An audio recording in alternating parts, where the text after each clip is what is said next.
ప్రత్యేక అవసరాలు కలిగిన విద్యార్థులకు విద్యా నైపుణ్య శిక్షణ అందిస్తూ వారి భవిష్యత్తుకు బాటలు వేస్తున్న ఉపాధ్యాయులు, స్వచ్ఛంద సంస్థలు, సేవా సంస్థలను ప్రభుత్వం గుర్తించి మరింత ప్రోత్సహించాలని ఎమ్మెల్సీ మధుసూదనాచారి కోరారు. నాచారంలోని అభయప్రద స్పీచ్ స్కూల్ను ఆయన సందర్శించి విద్యార్థులతో పాటు పాఠశాల నిర్వాహకులతో మాట్లాడారు. ఈ సందర్భంగా సంస్థ ఎదుర్కొంటున్న సమస్యలు, విద్యార్థులకు అందుతున్న సౌకర్యాలపై వివరాలు తెలుసుకున్నారు. ప్రత్యేక అవసరాలు కలిగిన విద్యార్థులకు నాణ్యమైన విద్యతో పాటు వృత్తి నైపుణ్య శిక్షణ, ఉపాధి అవకాశాలు కల్పించేందుకు మరింత సహకారం అందించాలని నిర్వాహకులు ఆయన కోరారు. అనంతరం మధుసూదనాచారి మాట్లాడుతూ దివ్యాంగ విద్యార్థుల జీవితాల్లో వెలుగులు నింపేందుకు సేవలందిస్తున్న సంస్థలను ప్రభుత్వం అన్ని విధాలా ఆదుకోవాల్సిన అవసరం ఉందన్నారు. వారికి సొంత భవనాలు కల్పించడంతో పాటు అవసరమైన వసతులు, వనరులు సమకూర్చేలా ప్రభుత్వం చర్యలు తీసుకోవాలని కోరారు.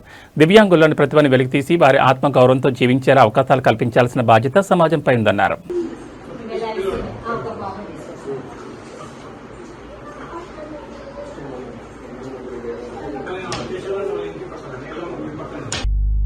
తల్లిదండ్రులు ఒక్క పిల్లోని చేయడానికే ఇబ్బంది పడేటువంటి పరిస్థితుల్లో తన పిల్లలు కాని వాళ్ళని ఒకరిని కాదు, ఇద్దరిని కాదు, 30-40 మందిని చేరదీసి అమ్మలను నడిపిస్తూ వాళ్ళ పాలిట దైవంగా సేవలు అందిస్తున్నటువంటి ధనలక్ష్మి గారికి ఈ సంస్థను హృదయపూర్వకమైనటువంటి అభినందనలు తెలియజేస్తూ నేను రాష్ట్ర ప్రభుత్వానికి విజ్ఞప్తి చేస్తాను.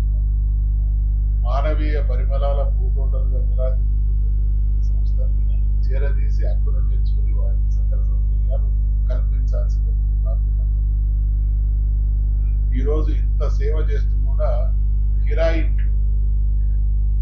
ఉండడం, కిరాయి ఇంట్లో ఉండేటువంటి క్రమంలో ఇంటి ఓనర్ల ద్వారా ఎప్పుడు ఖాళీ చేయమంటారో అనేటువంటి ఒక టెన్షన్ ఎప్పటికీ వాళ్ళని పెట్టారు.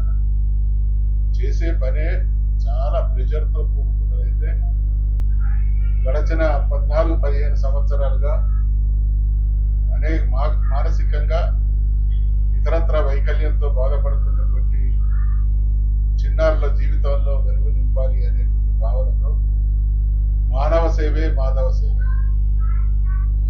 అనేటువంటి స్ఫూర్తికి నిదర్శనంగా ఈ రోజున్నటువంటి పోటీ ప్రపంచంలో ప్రతి మనిషి డబ్బు సంపాదించడం, స్వార్థానికి విశృంఖలత్వాన్ని కల్పించుకున్నటువంటి పరిస్థితుల్లో దానికి భిన్నంగా సభ్య సమాజంలో అనేక రకాలైనటువంటి రుగ్మతలతో ఉన్నటువంటి ఈ చిన్నారులను చేరదీయాలి, వాళ్ళ జీవితాల్లో వెలుగు నింపాలి, వాళ్ళు కూడా ప్రయోజకులుగా తయారు కావాలి. అనేక కారణాల వల్ల వాళ్ళ తల్లిదండ్రులు వారి నిత్య జీవితంలో ఉండేటువంటి బాధ్యతల రీత్యా కొంత సమస్య ఎదుర్కొంటారు.